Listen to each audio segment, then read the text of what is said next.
क्या आपको मालूम है कि सबसे बड़ा वैद्य कौन है? सबसे बड़ा डॉक्टर कौन है? सबसे बड़ा डाइटिशियन कौन है? तो सबसे बड़ा डाइटिशियन हमारी माँ है। जब हम बचपन से लेकर उसने हमें इतना बड़ा कर दिया, तो सबसे बड़ा वैद्य तो मैं उसी को ही मानूंगा। लेकिन जब से हमने माँ के हाथ का बना हुआ खाना खाने की बजाय मार्केट में पाए जाने वाले फास्ट फूड को खाना शुरू कर दिया, तब से हम बीमार रहने लगे। क्या आपको मालूम है कि सबसे बड़ा औषधालय कौन है? सबसे बड़ा औषधालय है हमारी रसोई, हमारी किचन। कभी आपने सोचा कि हमारी किचन में पाए जाने वाले विभिन्न प्रकार के मसालों का प्रयोग हर प्रकार के भोजन में क्यों होता है? अन्य देशों में ऐसा क्यों नहीं होता है? जबकि टेस्ट तो जैसा बिल्डअप करना चाहो वैसा बिल्डअप हो जाएगा। मैं यहाँ इस वीडियो में आपको बिल्कुल भी नहीं बताने वाला हूँ कि आपको कौन सा फूड खाने से कितनी कैलोरी, कितनी न्यूट्रिशन वैल्यू प्राप्त होगी, क्योंकि आप ये सब कुछ गूगल पे टाइप करके आसानी से पा सकते हैं।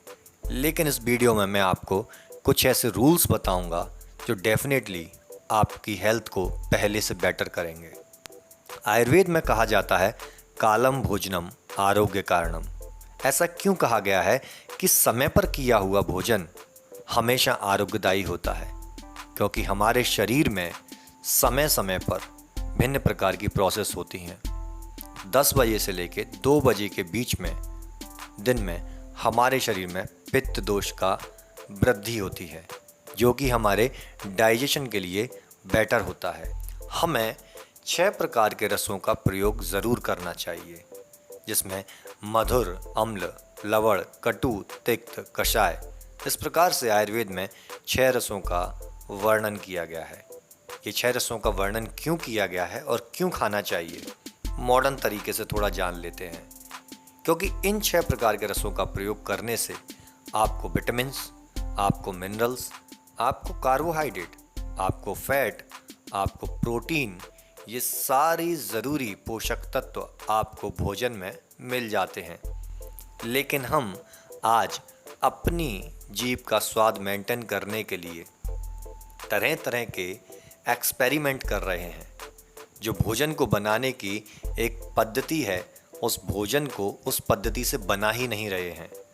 हम तरह तरह के फास्ट फूड का प्रयोग कर रहे हैं। अजीनोमोटो जैसा केमिकल यूज करके अपनी जीभ के स्वाद को बढ़ा तो जरूर रहे हैं, लेकिन कई प्रकार की डिजीज़ों को भी ले रहे हैं।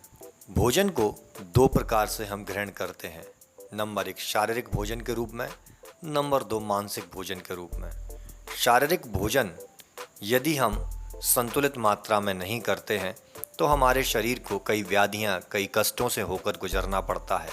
ठीक इसी प्रकार हमारे आसपास के एनवायरनमेंट में कैसे लोगों के बीच हम रह रहे हैं, कैसे कमेंट्स को हम सुन रहे हैं, कैसी न्यूज़ को हम सुन रहे हैं, कैसी चीज़ों को हम पढ़ रहे हैं, ये सब कुछ हमारे मानसिक भोजन के रूप में हमारे मन, हमारे मस्तिष्क, हमारे हृदय, हमारी आत्मा में प्रवेश करता है, जिसकी वजह से हमारे मनोवह स्रोतस दृष्टि होने के कारण कई महिलाओं में तो पीसीओडी, फाइब्रॉइड, हाइपोथायराइड या हाइपरथायराइडिज्म जैसी डिजीज़ेस देखने को मिलती हैं। मैं अपनी प्रैक्टिस में कई पीसीओडी की पेशेंट्स को देखता हूँ, तो उनकी हिस्ट्री में कहीं ना कहीं लॉन्ग टर्म स्ट्रेस जरूर पाई जाती है। हमने अपनी ज़िंदगी को जीने का तरीका ही छोड़ दिया। आज हम इतने ज़्यादा टेक्नोलॉजी में, इतने ज़्यादा आर्टिफिशियल इंटेलिजेंस में फंस चुके हैं कि हमें मोबाइल या टेलीविज़न से फुर्सत मिले तो अपनी ज़िंदगी को देखें।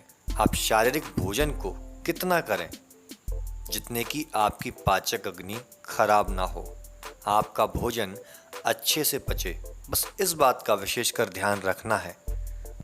मैं वैद्य शैलेंद्र शर्मा आपसे विदा लेता हूँ। तब तक के लिए स्टे हेल्दी, स्टे मोटिवेट।